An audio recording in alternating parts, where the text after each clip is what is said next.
lovelies, you're welcome back to my channel. If you are new here, my name is Bola. Thank you so much for joining. And if you're a returning subscriber, thank you for coming back again. I appreciate you. If you are seeing this face for the first time, I'm the host on this channel, the Immigrant Nurse. Please consider hitting the red subscribe button down below. Thank you. Today, guys, I'll be sharing with you the things you need to take note of and the things you need to do if you plan to stay in the United Kingdom permanently. So these things, they are very, very important to your stay and they will contribute massively to your settlement in the United Kingdom. So if that is something you are interested in knowing more about, please keep watching. Don't go anywhere.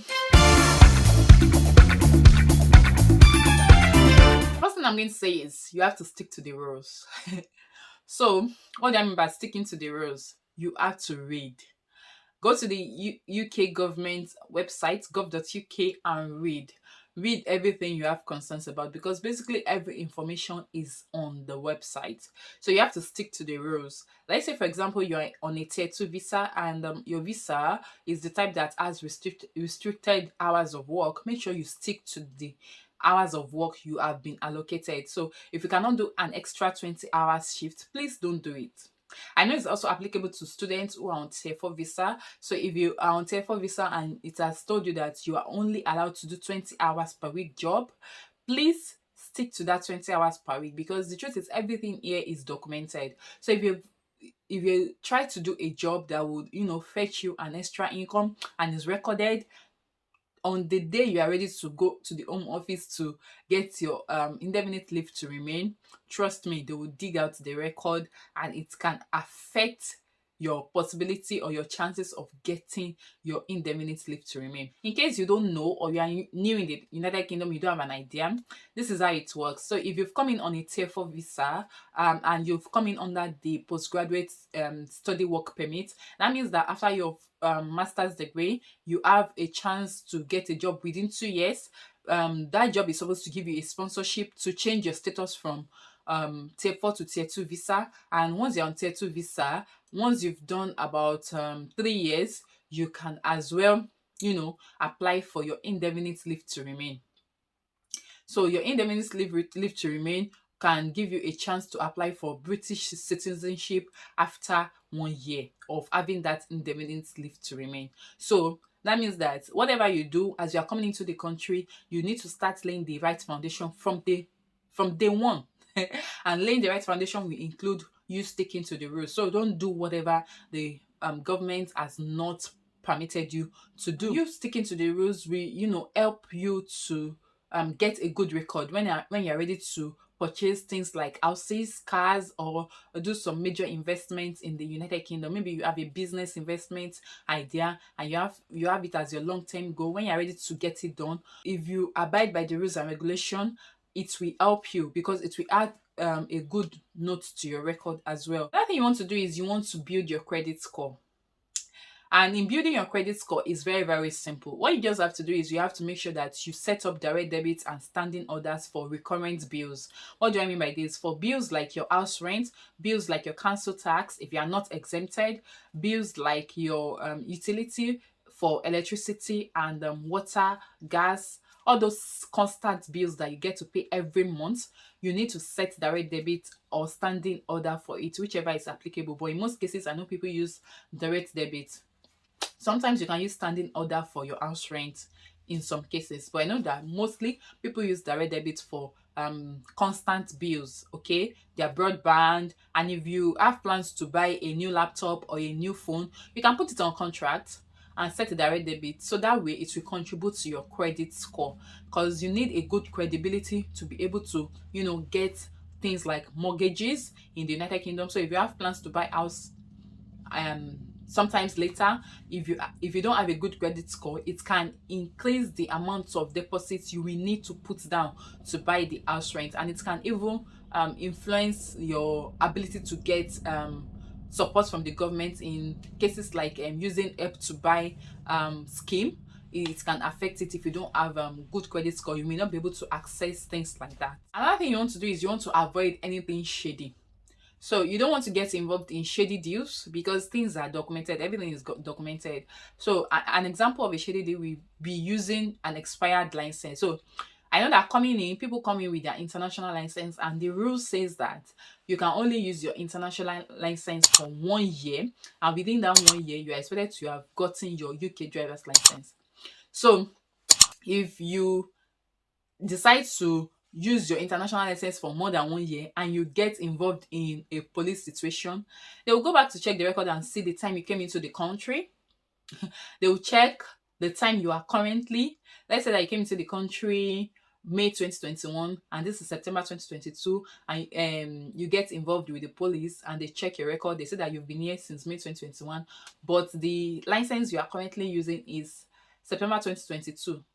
You've done extra 6 months. Why haven't you gotten you've done extra 5 minus, okay, you've done extra 4 months, but you don't have your UK driver's license yet. You're not supposed to drive if you don't have the UK driver's license. So they will document it, it will be in their record, and in the future it will be waiting for you because you have um broken the rule. Okay, so you want to avoid things that are shady. You don't want to, even if you renew the license, the international license, even if you renew it and somebody brings a new one for you, they still have a record of when you got into the country, so it will still show. It will still show. So you want to avoid and stay away from things like that. I mean, from that, you want to get your driver's license. If you plan to stay here permanently, you want to get your driver's license. One of the reasons is because most jobs are dependent on driver's license. You could get, depending on what discipline you work in, but you could get job offers that will be asking you to, have a driver's license to be able to commute from one place to the other. Example for is for those who are working in the community, in case you are a community a district nurse or a community worker, or you are a sales representative and you have to drive from one place to the other, or you are a delivery person and you have to drive from one place to the other. You need driver's license for all of those things. So you want to get your driver's license because it will determine a lot of things, even your ability to commute from one place to the other. Trust me, it is more convenient when you have your car and you have the driver's license and you're able to commute at your own time, rather than going to the bus stop, making sure that you don't miss the bus, or when you get to the bus stop only to discover that the bus has been delayed. You don't get to experience those inconveniences if you have your own car. So yeah, as soon as you come in, make sure that you register to get your driver's license, and the process of getting driver's license will be coming up in my subsequent videos. So that is why you should subscribe and look out for that. If you plan to stay here permanently, you need to stay away from public funds.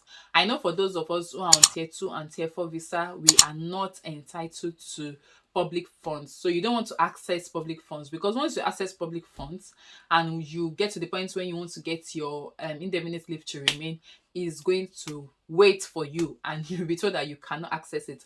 I know for people who are on tier 4 visa, they tell them that they are exempted from council tax because they are full-time students. But if you're on tier 2 visa, you are not exempted from council tax. So don't go and fill an exemption form to say I am exempted from council tax. You are digging the long foot for yourself. Like, you are setting yourself up for a disaster.